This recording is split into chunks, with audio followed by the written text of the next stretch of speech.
Hello student, आज हम पढ़ेंगे क्लास 9th का प्रश्नावली 1B। ठीक, देखिए प्रश्नावली 1B में पहला क्वेश्चन है निम्नलिखित पूर्णांकों के योगात्मक प्रतिलोम लिखिए। ठीक, तो योगात्मक प्रतिलोम में क्या होता है? देखिए योगात्मक प्रतिलोम में इसका चिन्ह क्या कर देते हैं, विपरीत कर देते हैं। जो भी संख्या रहेगा उसका चिन्ह हमको क्या कर देते हैं, विपरीत कर देते हैं। योगात्मक प्रतिलोम में संख्या और उसका योगात्मक प्रतिलोम का योग कितना आता है, 0 आता है। ठीक, जैसे समझिए यहाँ पर जैसे दिया है -7, 0, 1 और -a+b का योगात्मक प्रतिलोम लिखिए। देखिए -7 का योगात्मक प्रतिलोम, योगात्मक प्रतिलोम तो क्या बताया हम, सिंपल क्या कर दीजिए कि इसका चिन्ह विपरीत कर देते हैं। -7 का योगात्मक प्रतिलोम क्या हो जाएगा, +7। तो प्लस इसके आगे लिखते नहीं है। अगर इसको चेक करना है कि इसका योगात्मक प्रतिलोम है कि नहीं, तो क्या करेंगे, -7 में इधर देखिए -7 में +7 को जोड़ देंगे तो इसका हल 0 आएगा। आगे इसमें ठीक।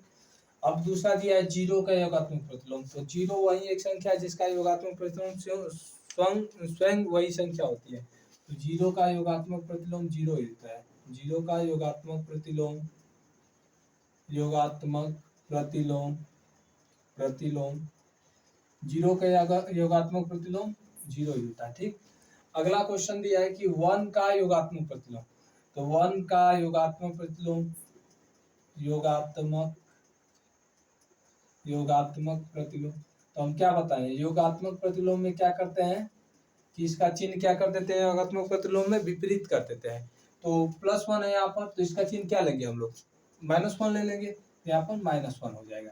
अगर इसको हम चेक करेंगे कि इसका योगात्मक प्रतिलोम है कि नहीं, तो क्या करेंगे, इसको जोड़ दो, 1 और -1 जोड़ेंगे तो कितना आएगा, 0। 0 आ गया। योगात्मक प्रतिलोम को आपस में जोड़ने पर 0 आता है। अब देखिए जैसे दिया है माइनस कोष्टक में a+b का योगात्मक प्रतिलोम योगात्मक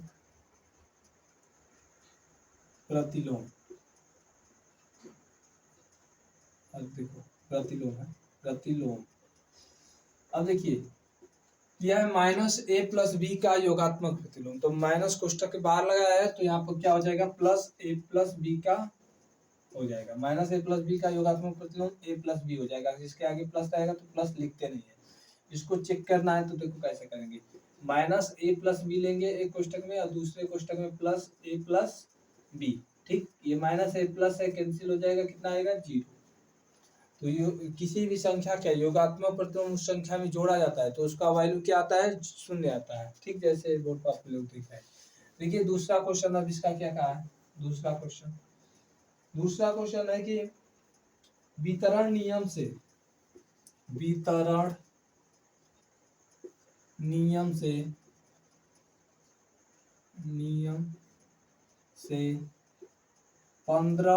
× 30 का मान ज्ञात कीजिए। अब देखिए वितरण नियम से 15 × 32 का मान ज्ञात करना है तो क्या करेंगे, वितरण नियम मतलब इसको बांट दिया जाता है। वितरण का मतलब बांट दो, तो बड़ी संख्या का देखो, तो यहाँ पर लिखेंगे 15 × 32 को हम लोग क्या लिख सकते हैं, 32 को लिख सकते हैं 30 + 2 लिख सकते हैं। इसको एक कोष्टक में ऐसे बंद कर लेंगे।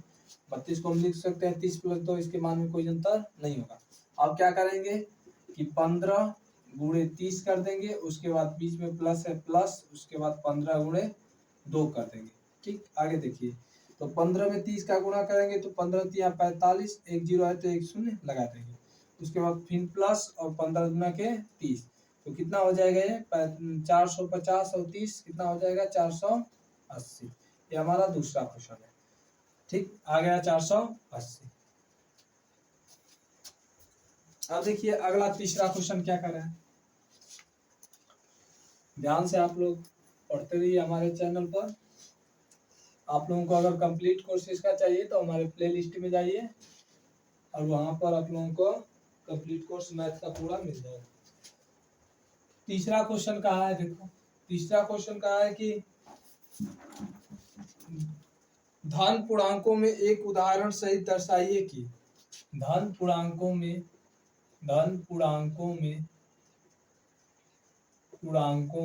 एक उदाहरण सहित दर्शाइए कि एक उदाहरण सहित उदाहरण सहित उदाहरण सहित दर्शाइए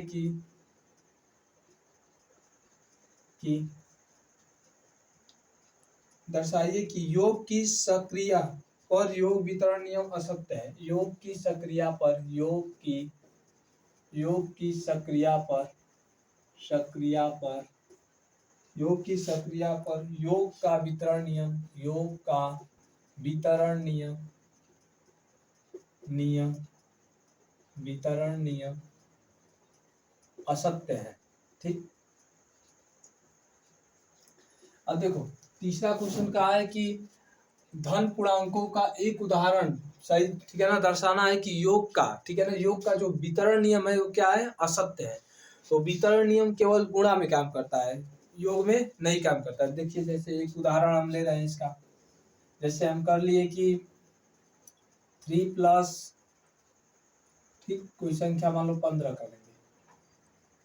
तो अब क्या करेंगे, अगर इसका वितरण करना हम चाहे तो क्या कर सकते हैं, 3 प्लस कोष्टक में लिख सकते हैं 10 + 5, इसका वितरण करके इसको अगर इस इक्वल लिखो इसके, अगर इसका हम वितरण चाहे तो 3 प्लस लिख सकते हैं क्या, 3 + 10 और +5 लिख सकते हैं ऐसे वितरण करके। अब देखिए क्या क्या है कि योग का वितरण नियम क्या है, असत्य है, दर्शाना है, ये केवल गुणा में काम करता है। बताएं योग का वितरण नियम, तो इसका अगर हल करेंगे हम तो 15 × 3 = 18 हो जाएगा, इक्वल, इसको देखो हल करेंगे, इसको बांट दो 3 + 10 और फिर प्लस 3 + 5। अब देखो ये तो इक्वल 18 आया, 18 आ गया इसका योग, इसको जोड़ते हैं तो 10 × 3 = 13 और +5 × 3 = 8 और 13 × 8 कितना होगा, 13 × 8 हम जानते हैं 21 होगा। ठीक, 13 × 8 = 21, तो ये क्या है, इक्वल नहीं है, ठीक है ना, ये दोनों इक्वल आपस में नहीं है। तो योग पर वितरण नियम क्या है, असत्य है। योग की सक्रिया पर वितरण नियम क्या है, असत्य है। अगर योग की सक्रिया पर वितरण नियम सत्य होता तो इसका मान भी 18 आना चाहिए। ठीक, तो ये क्या है, योग के वितरण नियम पर हाँ, योग की सक्रिया पर वितरण नियम क्या है, असत्य है, केवल वितरण नियम गुणा पर काम करता है। देखिए चौथा क्वेश्चन दिया है, क्या चौथा क्वेश्चन कहा है कि दर्शाइए कि पूर्णांकों में योगात्मक नियम अद्वितीय होता है। दर्शाइए कि पूर्णांकों में योगात्मक नियम अद्वितीय होता है, दर्शाइए कि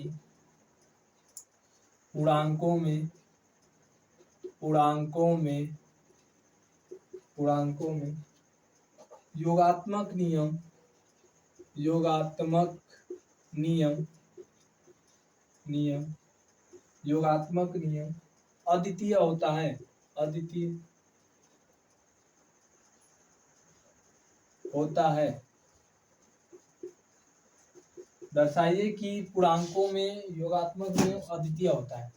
तो देखिए पूर्णांकों में योगात्मक नियम क्या दर्शाना है हमें कि अद्वितीय होता है। तो देखो कैसे दर्शाते हैं इसको, जैसे मान लो कोई दो पूर्णांक ले लो, मान लो पहला पूर्णांक ले रहे हैं हम, एक पूर्णांक ए ले रहे हैं, ठीक, कोई दो पूर्णांक ले लो, दो पूर्णांक, तो मान लो पहला पूर्णांक हमारा ए हो गया और एक पूर्णांक ले रहे हैं बी, एक पूर्णांक ले रहे हैं बी, ए और बी ले रहे हैं। ए इक्वल कोई संख्या मान लीजिए, अगर धन पूर्णांक है दर्शाइए कि पूर्णांकों में योगात्मक नियम अद्वितीय होता है। तो यहाँ पर कुछ भी ले सकते हैं की जगह 1 2 3 4 5 यानी डॉट डॉट करके, बी की जगह भी एक पूर्णांक है, धन पूर्णांक, तो 1 2 3 4 कुछ भी ले सकते हैं, यहाँ भी 5 डॉट डॉट करके। अब देखिए कि दर्शाना है कि योगात्मक नियम अद्वितीय होता है, तो इसको कैसे दर्शाएंगे, देखिए ए इक्वल मान लो हम ले रहे हैं 4, ठीक, ए इक्वल हम ले रहे हैं यहाँ पर 4 और बी इक्वल ले रहे हैं हम मान लो यहाँ पर 5, ठीक, तो ए प्लस बी हमारा क्या आएगा, ए प्लस बी, ठीक, इक्वल बी प्लस ए होना चाहिए। यानी योग का अद्वितीय नियम क्या है, योगात्मक नियम अद्वितीय होता है। ये दिखाना है कि दिखाइए कि पूर्णांकों में योगात्मक नियम अद्वितीय होता है, यानी पूर्णांकों के जो हल होते हैं दो आते हैं। तो a प्लस बी एक बार ले लिए तो a का मान 4 और b का मान 5 है, तो ये कितना आ गया, 9 आ गया। एक बार ले लेंगे b प्लस a, तो इसको देखिए b का मान 5 है, a का मान 4 है, तो इसको भी जोड़ेंगे तो 9 आ गया। तो दोनों मान क्या आ रहे हैं, सेम आ रहे हैं, ठीक, दोनों मान सेम आ रहे हैं। तो कह देंगे हम यह कह सकते हैं कि योगात्मक नियम अद्वितीय होता है, पूर्णांकों का योगात्मक नियम अद्वितीय होता है, ये हम कह सकते हैं। ठीक, हाँ देखिए अब अगला क्वेश्चन देखिए, पांचवा क्वेश्चन तो दिया है। ठीक,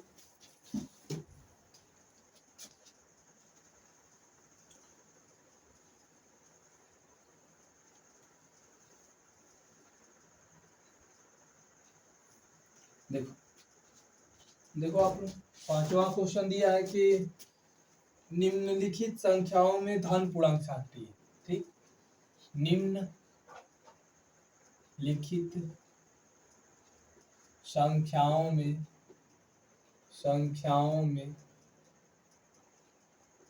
धन पूर्णांक छांटिए। निम्न संख्याओं में धन पूर्णांक छांटिए। तो अब देखो पहली संख्या दिया है 8 - 6, कामा देकर दिया है 2 - 5, फिर कामा दिया है 1/3, फिर कामा दिया है -3 गुणे -4, उसके बाद फिर कामा लगाया है 8/2, कामा -5 गुणे 3 का है। ठीक, -5 गुणे 3, फिर कामा लगाया है, लिखा है 3 गुणे 5। और इसमें पूछा है कि, इसमें क्या पूछा है कि निम्नलिखित संख्याओं में धन पूर्णांक छांटना है। यानी धन पूर्णांक कौन कौन से हैं देखिए, तो धन पूर्णांक उसे कहते हैं जैसे गिनती के जितने भी अंक हो जाए और सभी क्या होंगे, धनात्मक होने चाहिए। जैसे धन पूर्णांकों की हम बात करें, धन पूर्णांक, तो धन पूर्णांक 1 से शुरू होता है, 1 2 3 4 5, ये सब क्या है, धन पूर्णांक है। ये कितना तक जाएगा, अनंत तक जाएगा। ठीक है ना, प्लस इन्फिनिटी तक जाता है धन पूर्णांक। तो दिया है कि निम्नलिखित संख्याओं में धन पूर्णांक छांटिए, यानी कौन से इसमें धन पूर्णांक है। तो पहला देखो आप लोग, हम हल कर रहे हैं। पहला दिया है 8 - 6। ठीक, तो देखिए 8 में ले -6 क्या करेंगे, घटाएंगे तो कितना आएगा, 8 - 6 करेंगे तो 2 आएगा। तो ये हमारा क्या हो गया, धन पूर्णांक। ये वाला हो गया हमारा, ये क्या है, हमारा धन पूर्णांक है। 8 - 2 करें, 8 - 6 करेंगे तो 2 आया, तो ये हो गया हमारा धन पूर्णांक। ठीक, अब देखिए इसको हल करेंगे, 2 - 5 दिया है, तो पहला हमारा धन पूर्णांक, तो यहाँ पर लिख देंगे ऐसे, यहाँ पर लिख देंगे धन पूर्णांक। जो धन पूर्णांक रहेगा उसको छाट कर एक दिशा में लिख देंगे, धन पूर्णांक। अब जो धन पूर्णांक रहेगा छाटेंगे। तो पहला अभी हम बताए हैं कि 8 - 6 करेंगे तो 2 आएगा, तो 2 हमारा धन पूर्णांक है, तो लिख सकते हैं 8 - 6 हमारा धन पूर्णांक है, आंसर नहीं देगा। दूसरा देखो चेक करते हैं, 2 - 5 है, तो बताइए कि 2 में ले 5 में ले 2 घटेगा, 3 बचेगा, माइनस वाला चिन्ह अधिक है तो माइनस का चिन्ह लग जाएगा, तो -3 हो जाएगा। तो -3 आ गया, तो ये हमारा क्या है, ऋण पूर्णांक है, तो इसीलिए इसको नहीं लिखेंगे धन पूर्णांक में। ये क्या हो गया हमारा, ऋण पूर्णांक हो गया, ये हमारा ऋण पूर्णांक हो जाएगा, इसको नहीं लिखेंगे। 1/3, 1/3 करेंगे तो ये क्या आएगा, दशमलव में आएगा। और दशमलव में कोई भी संख्या उसको पूर्णांक हम नहीं बोलते हैं, पूर्णांक का मतलब गिनती का अंक होना चाहिए। ठीक, इसको हल करेंगे तो पॉइंट में आएगा, तो पॉइंट में कोई संख्या रहेगी तो उसका हम पूर्णांक उसे नहीं कहेंगे, जो बटा में संख्या रहेगी उसे हम पूर्णांक नहीं कहेंगे। ठीक, पूर्णांक बटा में कर सकते हैं लेकिन दशमलव में नहीं आना चाहिए। देखो 1/3 अगर भाग देंगे तो हम 0.33 ऐसे आएगा कुछ, तो ये हमारा क्या होगा, पूर्णांक नहीं होगा, तो ये वाला पूर्णांक नहीं होगा। पूर्णांक का मतलब कि गिनती के अंक। अब देखिए इसको चेक करते हैं, -3 गुणे -4। ठीक, तो अब देखिए क्या करते हैं, पहले गुणा कर लेते हैं, 4 × 12, और माइनस माइनस का गुणा क्या होता है, माइनस माइनस का गुणा प्लस हो जाता है, तो +12 हो जाएगा। तो ये भी हमारा क्या है, धन पूर्णांक है, तो इसको लिख सकते हैं -3 और गुणे -4 क्या है, धन पूर्णांक है। अब देखो इसको चेक करेंगे, 8/2, तो 8 में 2 से भागा देंगे तो क्या होगा, इसको लिख सकते हैं 8/2, भागा का मतलब 2 × 2 2 चौके 8, तो इसका आंसर आ गया 4। और 4 क्या हमारा गिनती के अंक है, यानी धन पूर्णांक है, तो ये हमारा धन पूर्णांक हो जाएगा, क्या 8/2 भी हमारा धन पूर्णांक हो जाएगा। अब इसको चेक करेंगे, देखिए दिया है -5 गुणे 3, तो आप लोग जानते हैं 3 × 5 = 15, और माइनस प्लस का गुणा माइनस होता है। ठीक, देखिए यहाँ पर जिसको चिन्ह में गुणा करना नहीं है तो यहाँ पर देखिए, अगर हम लोग माइनस माइनस का गुणा करेंगे, ठीक, माइनस माइनस का गुणा होगा तो प्लस आएगा। जैसे -2 गुणे -2 किए हैं तो कितना आएगा, संख्या का आपस में गुणा, 2 दूना के 4 और प्लस आता है तो प्लस इसके आगे नहीं लिखा जाता है। अगर माइनस प्लस का गुणा करेंगे, माइनस और प्लस का गुणा करेंगे तो माइनस आएगा, और प्लस माइनस का गुणा करेंगे तो भी हमारा माइनस ही आएगा, और प्लस प्लस का गुणा तो प्लस होता ही है, ठीक, प्लस प्लस का गुणा प्लस ही होता है। अब देखिए तो ये -15 आ गया तो ये हमारा धन पूर्णांक नहीं होगा। इसको चेक करेंगे, 3 5 15, ये भी हमारा धन में आ रहा है तो ये हो जाएगा 3 गुणे 5, ये हमारा धन पूर्णांक, ठीक। हाँ, तो आप लोग कमेंट करके बताइए कि ये वीडियो कैसा लगा।